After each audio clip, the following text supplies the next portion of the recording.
Merci Florence, merci Catherine de m'avoir conviée à cette table ronde. Bonjour à tous. Je suis en effet impliquée dans la démarche participative et je travaille avec le professeur Philippe Colomba depuis 2002 sur la démarche palliative puis la démarche participative et sur les 4 piliers de la démarche palliative.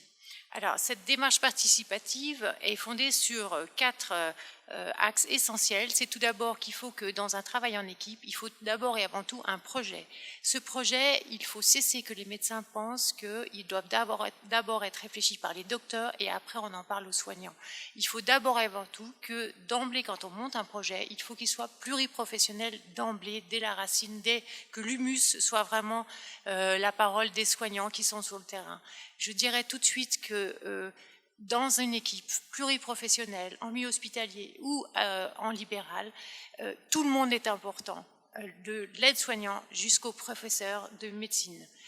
J'insiste beaucoup là-dessus parce qu'on est en train de mourir, excusez-moi, je viens des soins palliatifs, les soignants, on est en train de mourir du cloisonnement.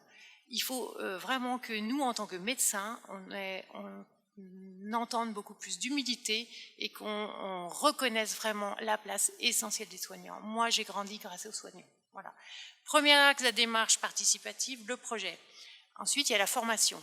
C'est sûr qu'on ne peut pas avancer sur un travail en équipe, sur un domaine bien spécifique, si on n'est pas compétent en termes de formation théorique, mais aussi le coaching, le compagnonnage, tout le travail qui se fait sur le terrain. Il y a à la fois la théorie, mais bien sûr, il y a le travail de terrain et la pratique. Troisième axe, parler, les espaces d'échange, le soutien de couloir. J'ai souvenir d'avoir fait une formation auprès de directeurs d'établissements dans le domaine médico-social à l'école des hautes études de santé publique et on avait fait des petits groupes de travail sur les espaces d'échange et c'était extraordinaire ce qui est sorti. Certains futurs directeurs d'établissements du médico-social nous ont parlé de la réunion vide-poche. Rien que ça veut dire on a besoin de se parler, on a besoin d'exprimer ensemble aussi qui on est nous en tant qu'humains dans notre simplicité et après on va pouvoir avancer sur un vrai échange et quand ces espaces d'échange deviennent efficaces, on va enfin pouvoir mettre en place un staff pluriprofessionnel.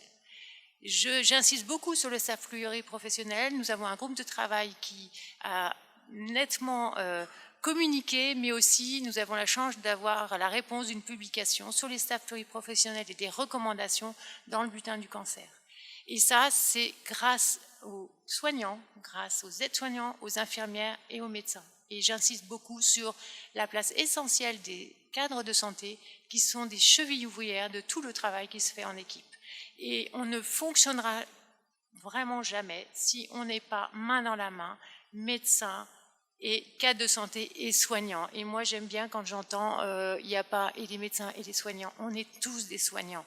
Il y a bien sûr des compétences, des responsabilités différentes, mais on est indispensables ensemble, main dans la main. Voilà, ça c'est effectivement le troisième pilier de la démarche participative et le quatrième pilier, c'est vraiment indispensable de mettre en place ce fameux staff pluriprofessionnel. Dans le manuel de certification, on a obligation de le faire, sauf la plupart des établissements, effectivement, disent qu'ils font des staffs pluriprofessionnels. Or, c'est des transmissions, c'est de quoi on parle, et il faut que ces staffs pluriprofessionnels soient institutionnalisés, ritualisés, organisés, hebdomadaires, et que chacun ait sa place, et que chacun puisse s'asseoir, et qu'on éteigne les sonnettes, qu'on éteigne les téléphones, et qu'on puisse vraiment parler des patients. Voilà. Donc ça, c'est vraiment le message que je voulais asseoir concernant la démarche participative. Pardon, quel ressenti quand tu formes des gens au management participatif? Comment ça se passe? C'est vrai qu'entre le modèle que nous avons travaillé avec Philippe Colomba et les témoignages du terrain, il y a un immense fossé. Je dirais que les dernières formations que j'ai faites, j'ai formé des chefs de service. Et je suis partie on partait toujours en binôme, former les chefs de service. On a une expérience à Villefranche et on a une expérience aussi en hôpital psychiatrique à Armentières, près de Lille. Et soit donc en binôme avec une psychologue, soit en binôme avec une cadre de santé. Et le premier point qui nous frappe d'emblée, c'est que souvent les chefs de service sont désignés d'office et ils n'ont aucune formation en management et ils n'ont pas forcément appris à d'emblée être dans ce binôme indispensable permanent, cadre de santé, chef de service. Il y a ce premier point. Ensuite,